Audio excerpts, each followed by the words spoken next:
let's focus on the owner of this pizza shop. Look up his name for me, please. Why was this guy named as Washington, His name's DC? Elefantis. Oh, you know him. Oh, No. great. Okay, well, why is this gentleman considered publicly the most influential person in Washington, D.C., above the president? Well, they listed him, I think it was a Forbes influential people in D.C. And again, that's because some of the top Democrats had fundraisers there. Democrats again, okay. And so I'm just telling you, and I'm just told the Republicans are having gay sex out of Bohemian Grove. So I got you. So I'm just telling you what's going on. But you also said and they got 8-foot aliens. But you also said you were sent there by the Democrats. So everything that you say kind of ties back to the Democrats. No, and I'm being honest about that. But I mean, listen, both parties, both groups of people, all people spy on each other. Not even just spy on each other. All people have potential for evil and destruction. All people. There are no perfect people. Sure, what I'm telling you is. But why is this guy, a pizza shop owner, a guy who bakes pizzas for a living, why would this guy be helmed as the most influential person? Because he. Why would he be along the side of the Clintons, the Bushes, the Obamas? Why would he be alongside all of these people? What has he done besides make such a good pizza? T.I., I am agreeing with you. I'm asking. There's no agreeing with me. No, I'm telling you. Question. Sure. I'm telling you, I have WikiLeaks documents and photos and all of this of them doing Aleister Crowley rituals and of it listing top Democrats in attendance and photos of people in attendance.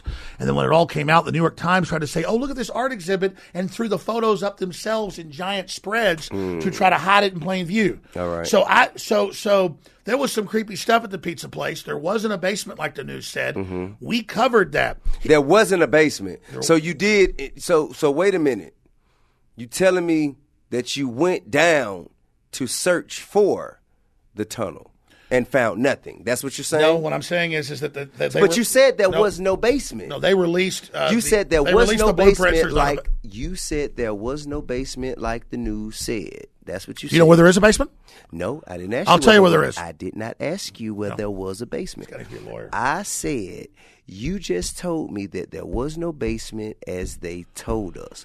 That would lead one to believe that you went down there personally, just like you did with Bohemian Grove, and you spoke in such great detail. That's a good point. I have not gone down there personally to make sure that doesn't happen. Okay, so you don't know whether or not that there is. And I haven't because they say that I sent an armed man in there to shoot it up. Who is they? That's what the national news says. Right after this came out, said you sent an armed man to this pizza shop. Yes. And they also said that I sent an armed man to burn down Bohemian Grove. Could you please pull it up where they said it?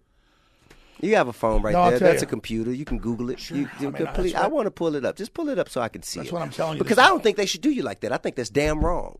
I think it's damn wrong. I think it's fucked up. So I just want to see it. Wow. Show me what they did you like that, and we're going to put them on blast. We're going to show people what the fuck they said about you. Now, while we're doing that, I'm going to show you right now. Let me get out of that airplane. Absolutely. Google. It's not as good as it used to be.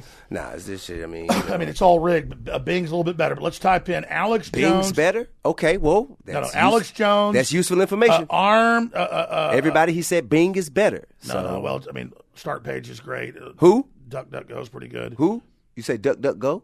DuckDuckGo's a little bit better here. Okay. Let me type in. We need all this information. Let me think of the exact headline here. We need all this information. This guy's got more energy than I do, which is great. I love it. So I got to answer you quick here. Inquisitor, your maiden nickname.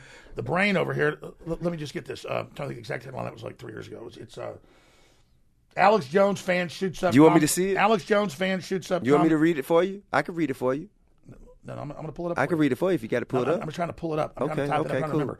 Alex Jones fan. You're trying to remember, but if you pull it up, you'd be reading it. You wouldn't be remembering. I'm trying to remember the headline to pull it up. Okay, cool. Alex Jones fan shoots up Comet Ping Pong. Okay, cool. I just want to see what you're pulling up here. Okay. That's all. Here you go. All right, here we go. Okay. Here you go, man. London Guardian. Let's see it. All right, cool. Here we go. Pizzagate gunman pleads guilty as conspiracy theorist apologizes over case. Okay. Edgar Madison Welch, who fired an AR-15 rifle at Comet Ping Pong restaurant, makes plea on same day as Alex Jones offers statement to restaurant's owner. The gunman who fired an AR-15 rifle in a Washington, D.C. pizza restaurant as he self-investigated a bogus conspiracy theory pleaded guilty on Friday, the same day a prominent conspiracy theorist apologized for spreading the story. Edgar Madison Welch, age of 28, made a deal with prosecutors to plead guilty to 2 charges: assault with a dangerous weapon and interstate transport of a firearm, in exchange for prosecutors dropping a 3rd charge that carried a 5-year minimum sentence. And let me tell you what I knew was happening. Okay. So listen. They were saying just as I suspected, you were telling the absolute truth about that. And you actually, hey man, I ain't trying to say believe me, this stuff. That's why I'm telling these stories. And you were able to corroborate your truth with documentation. I can show you the guy this is all we asked for here. A guy also dressed up like a superhero and tried to burn down Bohemian Grove. What? But listen, let me tell you what's happening. They're all out of work actors. What? I can't fighting back against Hollywood. I can't say so what's the difference between the Bohemian Grove and Scientology? Because the same thing you're saying about Bohemian Grove is what people say about Scientology. Well, let me tell you. Okay, I'm listening. I mean, Bohemian Grove is what Scientology wishes it was, but this is way beyond that. These are cults. And let me explain something. What do you think happens when you start investigating? They send somebody in to shoot stuff up. Then they're blaming you on every channel. I was on every channel at that time. So if anybody blames me for shooting anything up, guys, you'll know. No, that's what they do. A lot to do. Well, remember back in the 80s and 90s, they'd say rap was making people do that. But the point is that that's what they do. And they operate on fear. I will give you that. Yeah. The government the powers that be that want to control the way we think, behave, and operate. Let me say it this way. Yes, you're right. Let me say it this way. They operate on Let me say it this way. CNN and the New York Times broke the story saying that we were saying there was a basement and they were killing kids in there. We didn't say it. They said it. Then a guy goes in my name and does it to shut down our investigation of Jeffrey Epstein and the WikiLeaks and real devil worshippers. I get because that. Epstein wasn't just having sex with kids; they were doing rituals. And that's come out now. But let's talk about Jeffrey Epstein because his mysterious suicide. His mysterious suicide has the nation in awe, in shock. Let's do it. Let's get a coffee. Okay, man, let's get a coffee.